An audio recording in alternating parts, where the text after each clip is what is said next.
Nah, cerita ini saya kutip dari kumpulan lengkap cerita rakyat Nusantara yang disusun oleh Gibran Maulana dan diterbitkan oleh Karya Gemilang Utama pada halaman 65 dengan judul Lutung Kesaru. Alkisah pada zaman dahulu kala di Tatar Pasundan ada sebuah kerajaan yang dipimpin oleh raja yang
kasih ya kalian sudah mau menjadi temanku.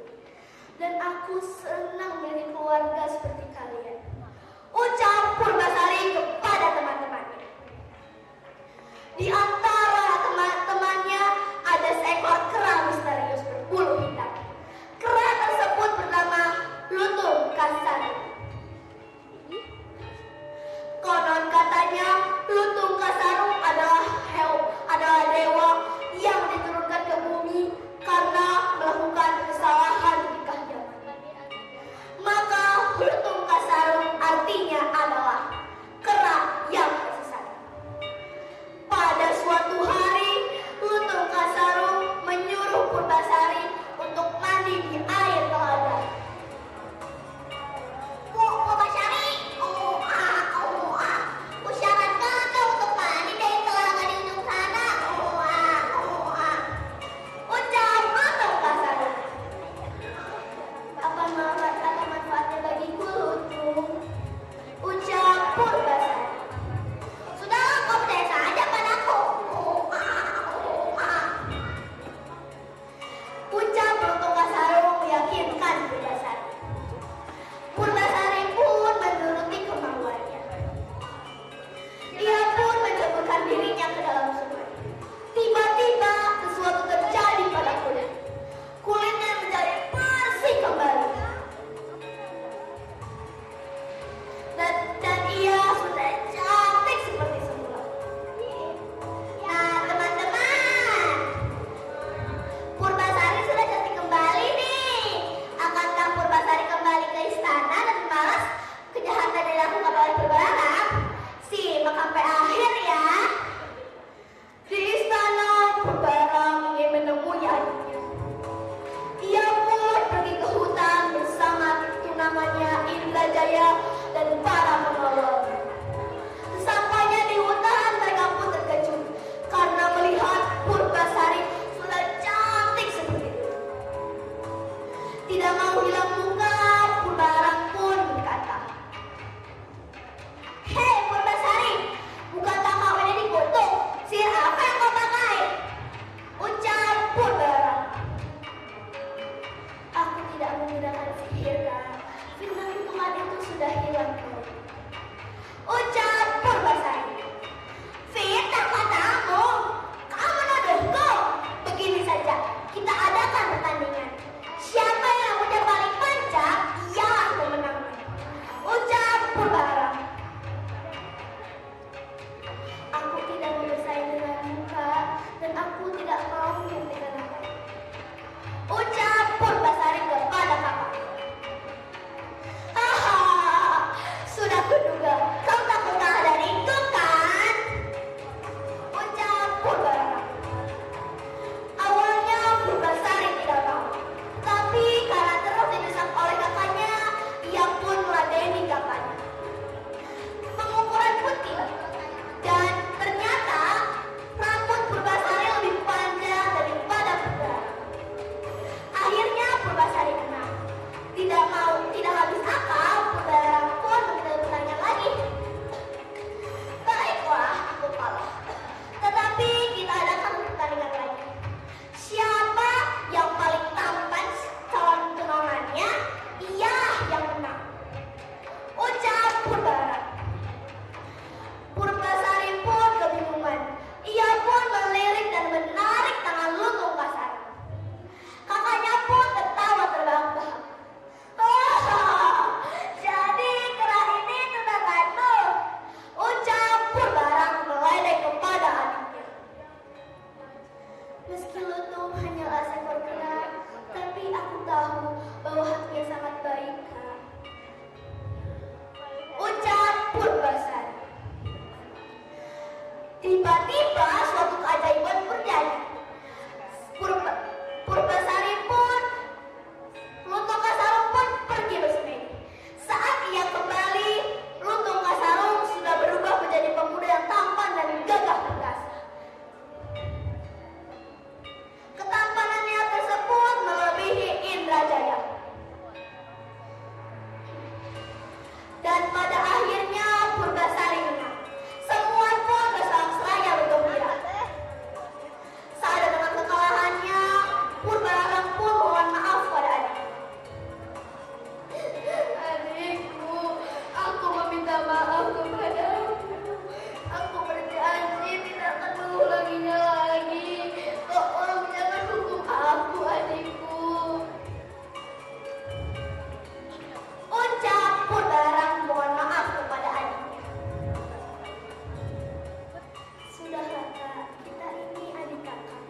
aku sangat menyayangimu. Ucap Purbasari. Akhirnya Purbarang pun tidak jadi dihukum. Mereka pun kembali ke istana. Dan di istana Purbasari menjadi seorang ratu. Didampingi oleh seorang pemuda yang tampan dan gagah perkasa, yaitu Utungkasari.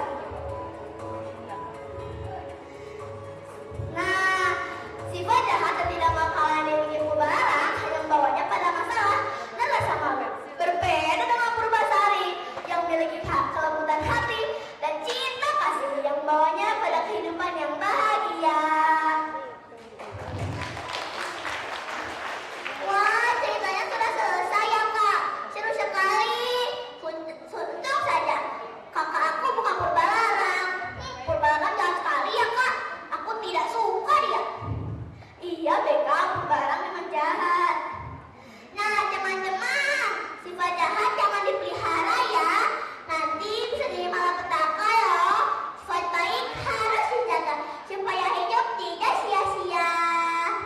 Wah, Beka hebat. Adik siapa dulu yang menang? Kamu ini baru dipuji langsung sombong. Tadi kata kamu kan gak boleh sombong. Iya ya. Maaf ya teman-teman. Sekian juga dari kami. Mohon maaf apabila kesalahan dalam menyampaikan kata. Wassalamualaikum warahmatullahi wabarakatuh. Sampai jumpa lagi teman-teman. Salam literasi. Waalaikumsalam warahmatullahi wabarakatuh. Sangat lengkap dengan alat peraganya, dan kalau dilihat ini Ananda Kalea tuh punya ciri khas selalu membawa boneka namanya BK. Wah, luar biasa sekali ya.